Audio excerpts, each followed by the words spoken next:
push over that, push over that, push over that, push over that. Okay, now, that's what the total circuit's going to look like. What it is it's a chest press and it's a hip press. And if you take the arms out of it, the rhythm goes like this. Chest, hip, pause. Chest, hip, pause. The pause is the time that it's coming down to the top. So, it's chest, hip, pause. Hip, pause. Hip, pause. Hip, pause. Okay? So we're just going to practice the arms out. When you're in the water and you're down to the left, you go hip, spread yourself flat. Hip, spread yourself flat. Hip, spread yourself flat. Okay? Don't take a breath till after you've done 3. Go ahead. No, let's go. Let's push off the wall and go this way. Eyes in, head down. Just hips, just hips. Breathe. Okay, stop. Stop. You're forgetting the pause part. That pause is really important. This is not a speed drill right now. So just hips, pause. Let yourself, let the water bring you back up to the surface again. Enjoy the lift that the water gives you. If you have air in your lungs, your body will come right up to the top again.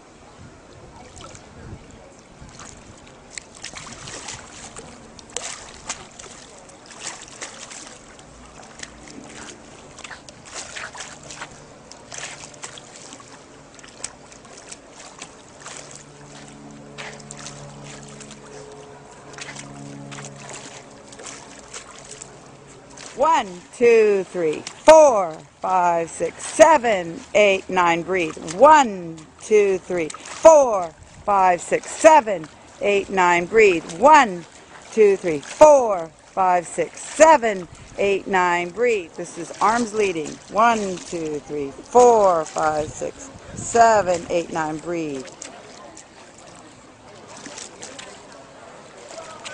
Good.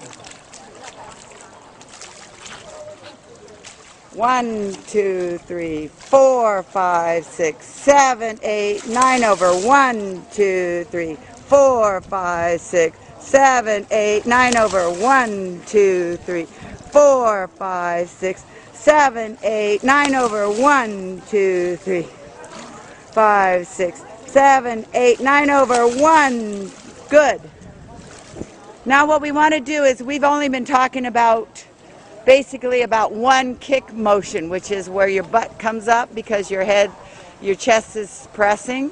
We want to put a little power into that second part of your kick, which happens when you press your hips. So I want you to, even though that's sort of just a reaction kick, I want you to try put a little power in it. If it messes up your stroke and your timing to put power in it, I'm going to take it away again. Okay? But there's power in your legs during the chest press, and there's power in your legs during the hip press. See if you can figure that out. Go.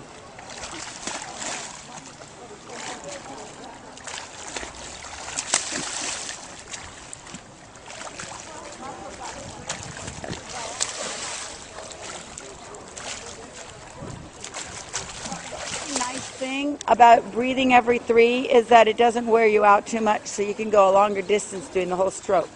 Because when I start having you pull every single sequence of chest, hip, press, you're going to get more tired. And then when you get really tired, you're going to get sloppy. And instead of butterfly, you're doing butter struggle. And I'd rather have you do everyone right than do some things wrong and then develop a bad habit of doing it wrong.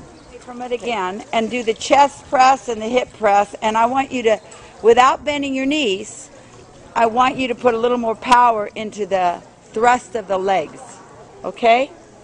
The thrust of the legs comes from your hips, doesn't it? Which actually comes from your abdomen. Can you feel yourself crunching your stomach? You're tightening your abs every time you do this? Yeah. Not enough thought is goes into the core. People forget about how important the core is, but you're a dancer and you know that you maintain your balance from your core. So you need to maintain your power from your core. It comes from within. So as you're doing these hip and chest thrusts, think about your core. Think about the power coming from here all the way down to your toes. Okay? So you're doing chest press, hip press, and you're going to try to put a little more power into your thrust that goes into your legs without bending your knees. Okay? Go ahead.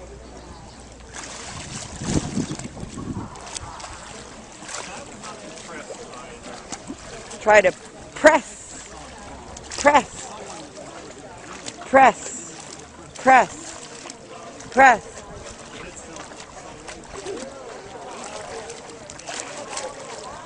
Good. Old school butterfly drills use fins a lot.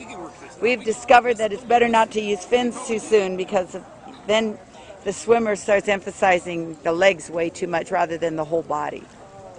So eventually we'll let you use the fins, but right now we want you to know the stroke without the use of them, and then we're going to introduce the fins. Okay, so now we're going to do the whole stroke again, but we're going to be pulling our arms through on every cycle of chest and hip press, rather than every 3.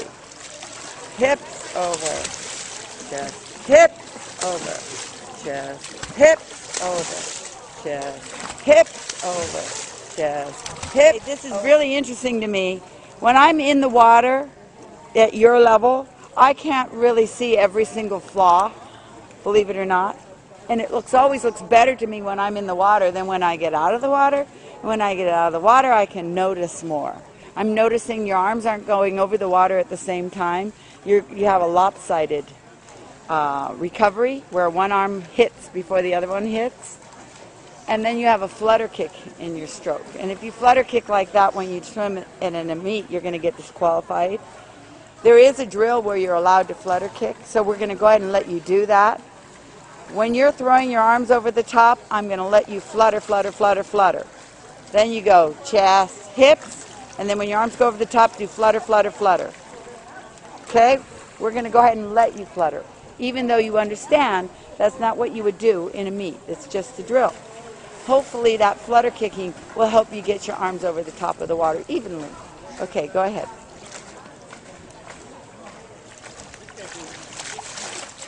Kick, kick, kick, kick, good. Kick, kick, kick, kick, good. Kick, kick, kick, kick, good. Isn't that good?